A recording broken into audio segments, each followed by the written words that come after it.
What if the greatest lie about aging is the belief that your body is slowly shutting down, when in truth it is still listening, still adapting, still waiting for direction? After 60, the human body does not disappear into decline, it responds to how it is treated, how it is moved, and how it is respected. Strength does not vanish overnight, balance does not suddenly fail, and vitality does not retire at a certain age. What changes is the conversation. When movement becomes intentional, gentle, and consistent, the body answers with resilience, clarity, and quiet power, proving that fitness after 60 is not about fighting age, but about awakening the intelligence that has been within you all along. After 60, fitness stops being a battle of strength and becomes a conversation of signals, and this shift is one of the most important ideas to understand if we want the body to remain capable and alive. The body does not respond well to force at this stage, but it responds beautifully to meaning. Every movement you make sends information deep into your tissues, down to the level of cells, enzymes, and genes. When you lift a light weight, when you rise from a chair slowly, when you walk with intention, you are not merely burning calories or moving joints, you are delivering instructions. These instructions tell muscle fibers whether they should stay active or quietly dissolve, tell bones whether they should keep their density or slowly release their minerals, and tell the metabolic system whether energy should be managed efficiently or stored in confusion.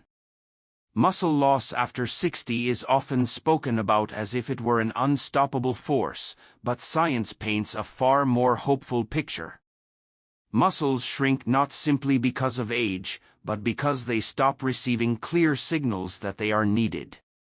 When muscles are challenged, even gently, specialized sensors within muscle cells detect tension and activate protein-building pathways. These pathways do not require heavy strain, they require consistency and clarity. A slow squat holding onto a chair, repeated daily, can awaken muscle fibers that have been dormant for years. The body does not ask how impressive the movement looks, it asks whether the movement is repeated often enough to justify maintaining the tissue. This is why intensity is no longer the primary goal. High force can overwhelm aging joints and nervous systems, but low to moderate force, applied regularly, creates a sustainable biological message. Walking, for example, may seem simple, yet each step compresses bone tissue just enough to stimulate bone cells to preserve strength. Each step contracts leg muscles in a rhythmic pattern that improves blood flow and oxygen delivery. Over time, this rhythm improves mitochondrial function, the tiny power plants inside cells that generate energy. As mitochondria improve, fatigue decreases, and daily activities feel less demanding, not because the body has become younger, but because it has become more efficient. Another critical aspect of signaling after 60 lies in blood sugar regulation. Skeletal muscle is one of the largest consumers of glucose in the body, and when muscles are inactive, blood sugar remains elevated, increasing the risk of metabolic disorders. Gentle strength training opens glucose channels on muscle cells, allowing sugar to move out of the bloodstream and into the muscles where it can be used or stored safely. This process does not require exhaustion, it requires participation. A few sets of controlled movements can improve insulin sensitivity for hours afterward, reminding the body how to manage energy with precision. The nervous system also plays a central role in this signaling process. After 60, nerve pathways may slow, but they remain adaptable. When you practice deliberate movement, the brain strengthens the connections between intention and action. This is not just about coordination, it is about maintaining trust between the mind and the body. Each time the brain sends a signal and the body responds smoothly, confidence grows.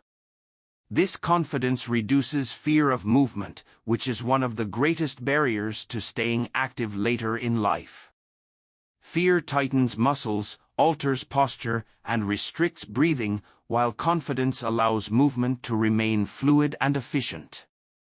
Consistency, more than anything else, determines how these signals are interpreted. The body does not respond dramatically to occasional bursts of effort, but it adapts steadily to repeated patterns. A small routine practiced daily becomes a powerful biological message. It says that strength is still required, balance still matters, and movement is still part of survival. Over time, the body reallocates resources accordingly. Muscle fibers are preserved, circulation improves, and inflammation decreases because the body recognizes that movement is no longer an emergency but a normal state. Rest is also part of the signal.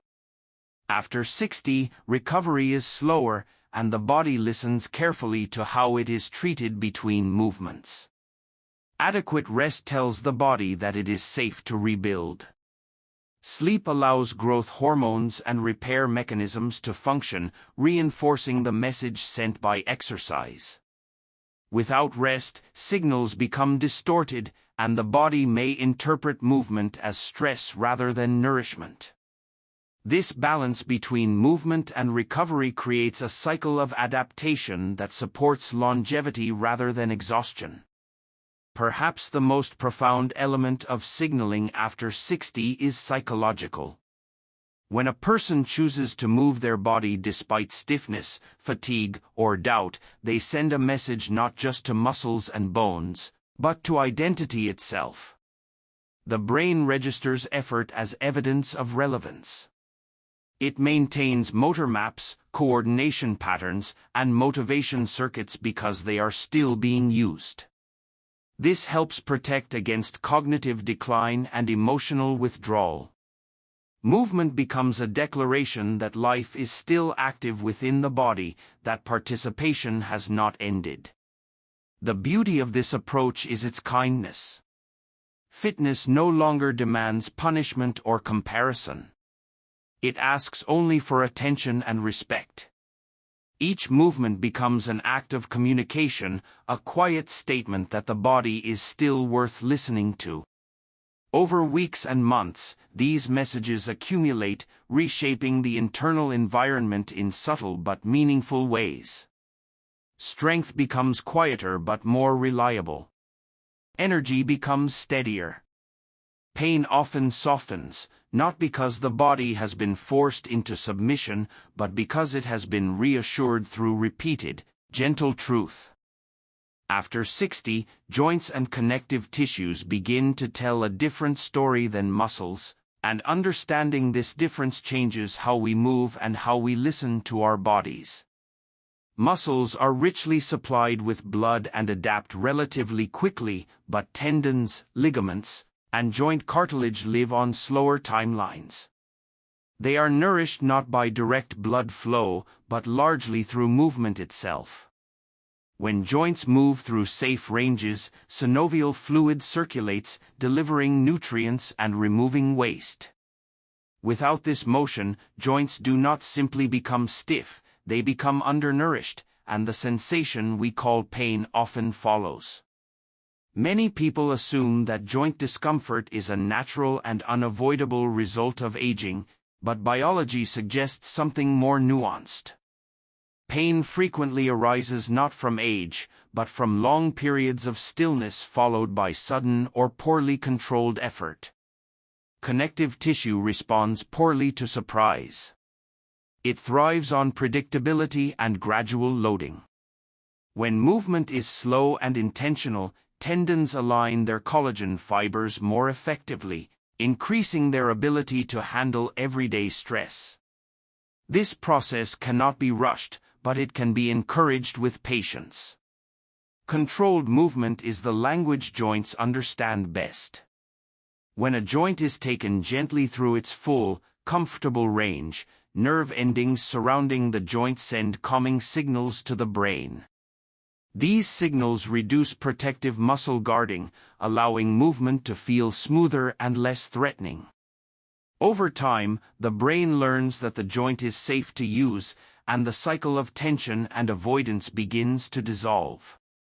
This neurological shift is just as important as the physical adaptation of tissue, because fear of pain often creates more limitation than structural damage ever could. Cartilage, which cushions joints, has no direct blood supply, yet it remains responsive well into later life. Compression and release during movement act like a sponge, drawing nutrients in and pushing waste out. Walking, cycling, and gentle squatting all create this pumping effect.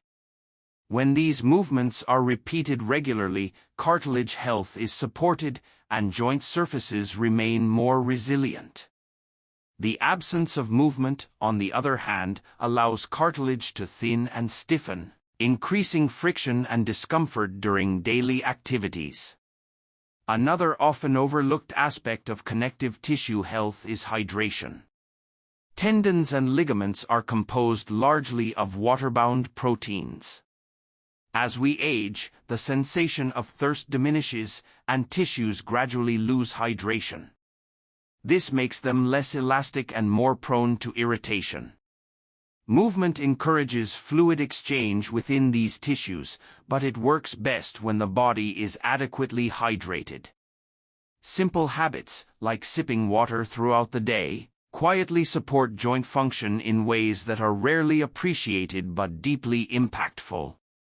Strength training after 60 is sometimes avoided out of fear for joints, yet when performed with control, it becomes one of the most protective practices available. Slow resistance strengthens not only muscles, but also the connective tissues that anchor them to bone. Tendons adapt by becoming more organized and slightly thicker, improving force transmission and joint stability. This increased stability reduces unnecessary joint movement and lowers the risk of irritation. The key lies in tempo and range, not in weight or speed. Posture also plays a central role in joint health. Years of habitual positions shape how forces travel through the body. Rounded shoulders, forward head posture, or collapsed hips redistribute load onto joints that were never meant to carry it alone. Gentle corrective movement, practiced consistently, can rebalance these forces.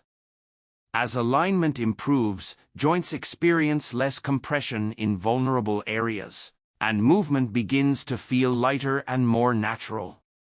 The relationship between joints and the nervous system deepens with age.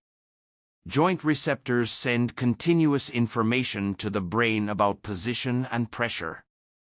When joints are stiff or inflamed, this information becomes distorted, affecting coordination and balance. By moving joints through varied, controlled patterns, these receptors regain clarity. The brain receives better feedback, and the body responds with smoother, more confident movement. This is one reason why people often feel mentally sharper and more present after gentle mobility work. Rest and recovery again reveal their importance here. Connective tissues repair more slowly than muscles, and they need time to respond to new demands. Alternating movement days with lighter mobility-focused days allows tissues to adapt without becoming overwhelmed. This rhythm respects biological reality and prevents the cycle of irritation and withdrawal that leads many older adults to abandon movement altogether. Perhaps the most compassionate truth about joint health after 60 is that the body is not fragile, but it is honest. It responds faithfully to how it is treated over time. When movement is rushed, joints protest. When movement is patient and consistent, joints soften, adapt, and regain trust. The stiffness that once felt permanent begins to loosen, not all at once, but gradually, as if the body is remembering how to move again. After 60, balance becomes less about standing still and more about how the brain and body communicate in motion. What many people call balance is actually a complex neurological process that integrates vision, inner ear signals, joint receptors, and muscle responses in real time. As these systems age, the communication between them can become less precise, not because they are broken, but because they are underused. When balance is not challenged gently and regularly, the brain begins to allocate fewer resources to maintaining it, and this quiet withdrawal increases the risk of instability in everyday life. The fear of falling often grows faster than the physical risk itself. This fear subtly changes how a person moves. Steps become shorter, posture becomes guarded, and muscles tense in anticipation of loss of control. Ironically, this protective stiffness interferes with the body's natural balance responses. The nervous system relies on small, rapid adjustments to maintain stability, and when movement is restricted by fear, these adjustments become delayed or exaggerated. Balance training works not by forcing confidence, but by rebuilding trust between perception and action. At the center of balance lies proprioception, the body's internal sense of position. Specialized receptors in muscles, tendons, and joints continuously inform the brain about where the body is in space. With age and inactivity, these signals grow quieter. The brain, receiving less information, becomes less precise in its commands. Simple practices, such as standing on one leg while holding a stable surface, awaken these receptors. The body begins to speak more clearly to the brain, and the brain listens. Balance exercises are, in essence, neurological training. When you shift weight from one foot to another, or change direction while walking, the brain must predict and respond to changes in momentum. This prediction sharpens neural pathways involved in reaction time and coordination. Over time, these pathways become more efficient, reducing the lag between stimulus and response. This efficiency is not limited to balance alone, it supports quicker reflexes in many daily tasks, from catching yourself on uneven ground to navigating crowded spaces. Vision plays a powerful role in balance, and its influence often increases with age as other systems weaken. When balance training occasionally removes or alters visual input, such as closing the eyes briefly while standing safely, the brain is encouraged to rely more on inner ear and joint signals. This balanced reliance creates resilience. The body becomes less dependent on any single system and more capable of adapting to unexpected changes, like low lighting or uneven surfaces. The inner ear, particularly the vestibular system, contributes to balance by sensing head movement and orientation. Although this system may lose sensitivity with age, it remains responsive to stimulation. Gentle head movements combined with walking or standing exercises encourage vestibular adaptation.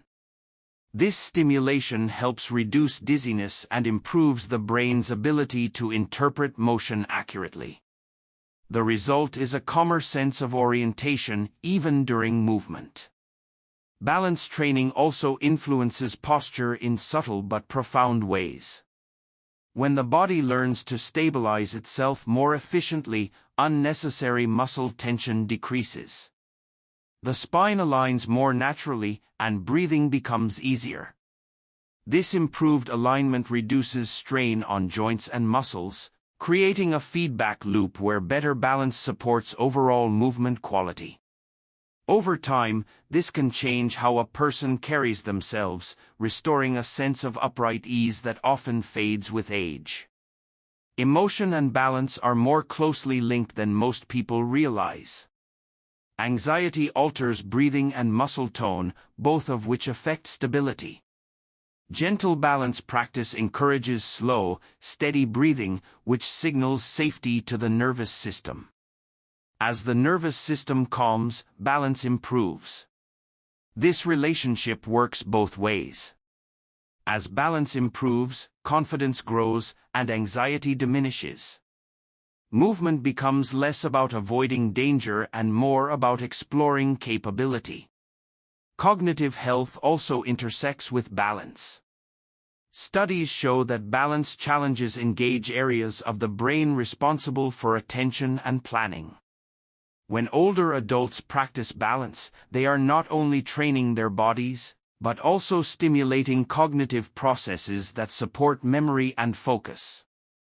The act of coordinating movement in space requires presence, drawing the mind into the moment.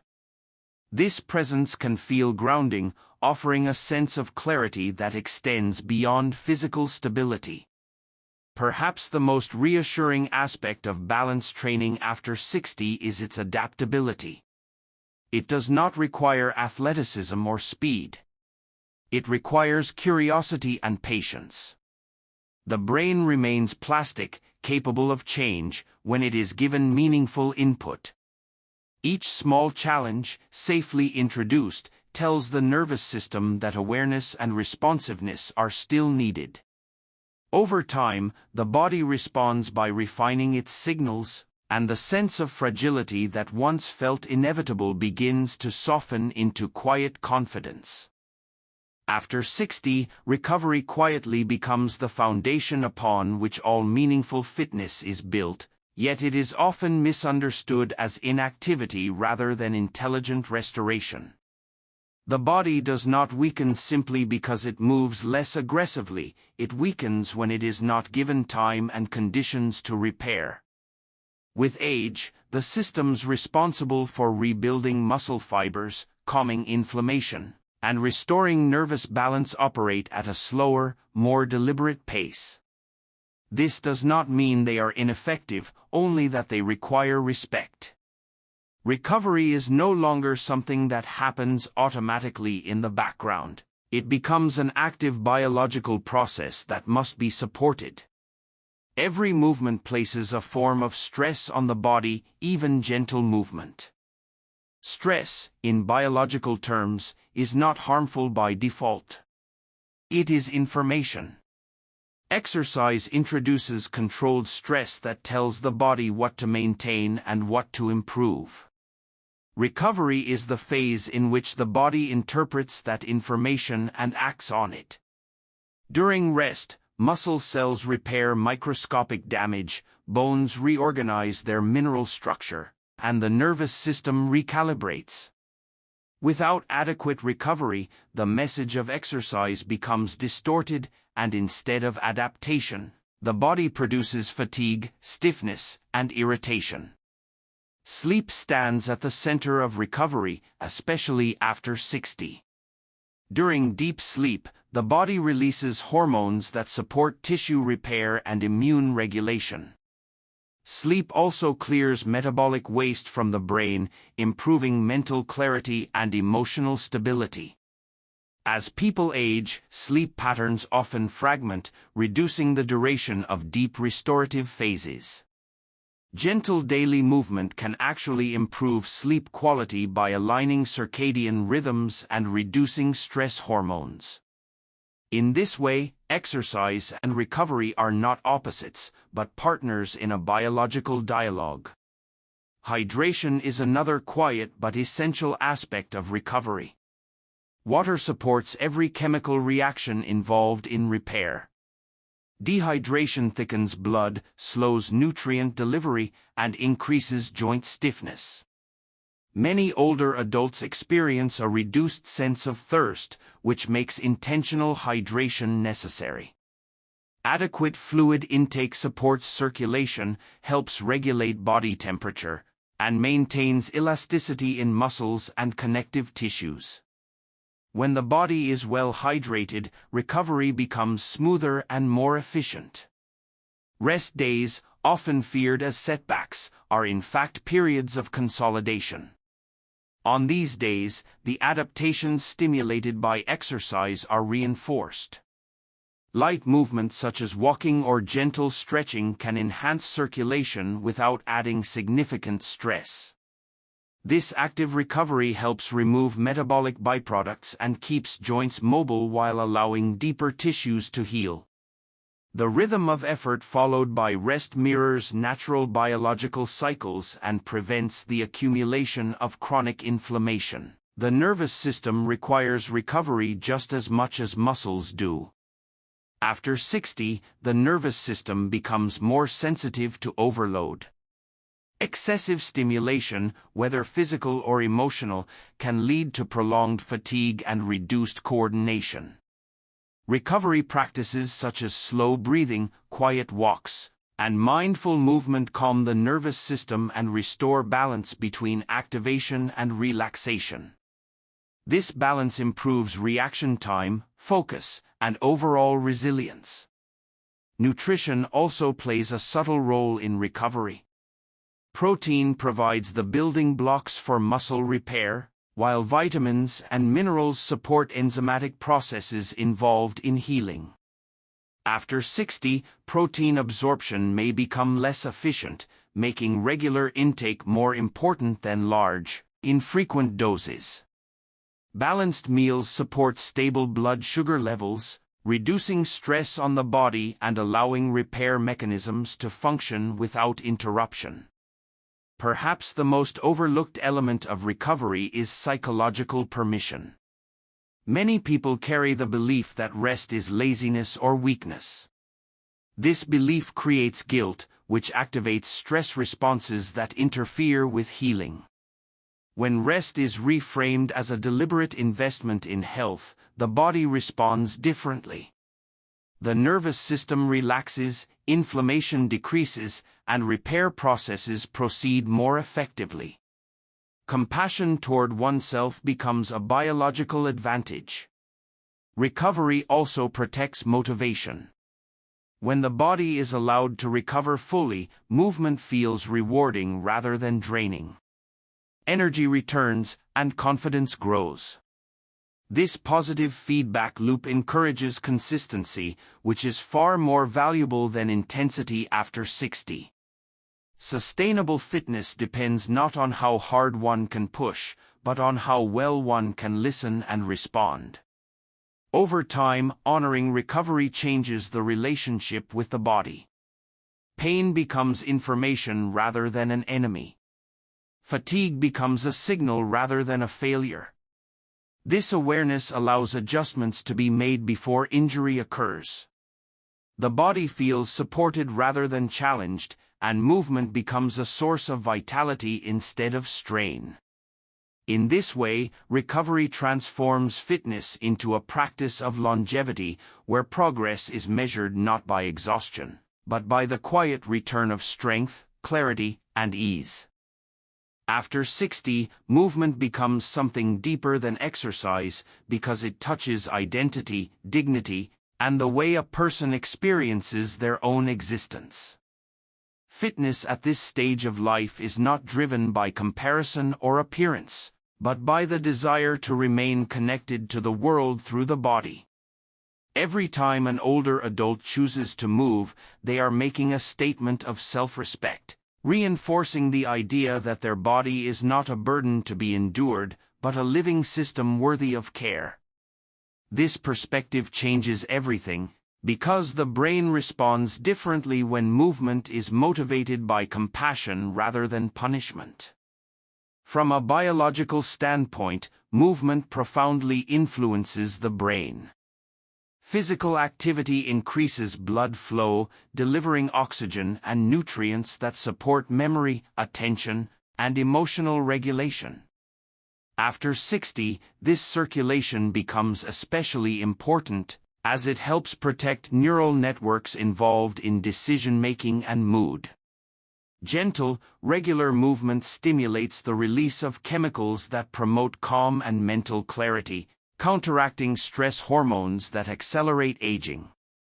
This biochemical shift often explains why people feel emotionally lighter after moving, even when the movement itself is simple. There is also a strong connection between movement and autonomy. The ability to rise from a chair, carry groceries, or walk independently is deeply tied to self-worth. When physical capacity declines, people often withdraw socially, not because they lack interest, but because they fear dependence. Fitness after 60 quietly safeguards independence by maintaining functional strength and coordination. This preservation of capability reduces anxiety and allows individuals to engage more fully with their environment, reinforcing a sense of purpose. Movement also reshapes how pain is perceived. Chronic discomfort is common later in life, but pain is not solely a physical sensation. It is filtered through emotion and expectation. Regular movement recalibrates pain pathways in the brain, reducing sensitivity and increasing tolerance. As the nervous system becomes more familiar with safe movement, it reacts less defensively. This does not eliminate pain entirely, but it often transforms it from a dominating presence into a manageable signal. Social connection is another subtle benefit of fitness rooted in self-respect. Group walks, community exercise classes, or even shared routines at home create opportunities for interaction. These interactions stimulate emotional well-being and reduce feelings of isolation, which are significant risk factors for cognitive decline. When people move together, they synchronize rhythms, breathing, and attention, fostering a sense of belonging that extends beyond physical health. Movement also reinforces self-trust. Each successful action, no matter how small, reminds the individual that their body is still capable of responding. This trust reduces fear and hesitation, encouraging further movement. Over time, confidence builds not from dramatic achievements, but from reliable consistency. The body becomes familiar territory again, rather than a source of uncertainty. Emotionally, movement offers a way to process change. Aging brings loss, adaptation, and reflection. Physical activity provides a non-verbal outlet for emotion, allowing feelings to move through the body rather than becoming trapped. Walking, stretching, or gentle strength work can create a meditative space where thoughts settle and perspective widens. This emotional regulation supports mental resilience and a sense of peace. Fitness after 60 also fosters gratitude. Awareness of the body's responses to care often leads to appreciation rather than frustration. Improvements in balance, strength, or energy are experienced as gifts rather than expectations. This mindset reduces stress and promotes psychological well-being. Gratitude itself has measurable effects on health, influencing immune function and cardiovascular regulation. Perhaps most importantly, movement affirms presence. It anchors attention in the present moment, where sensations, breath, and intention align. This presence counters rumination and worry, which can intensify with age. By focusing on what the body is doing now, individuals experience a sense of aliveness that transcends chronological age. In this way, fitness after 60 becomes an act of honoring life rather than resisting time. It nurtures the relationship between mind and body, reinforcing dignity, autonomy, and emotional balance. Movement ceases to be a tool for change and becomes a practice of respect, quietly sustaining the joy of being fully engaged in one's own living body.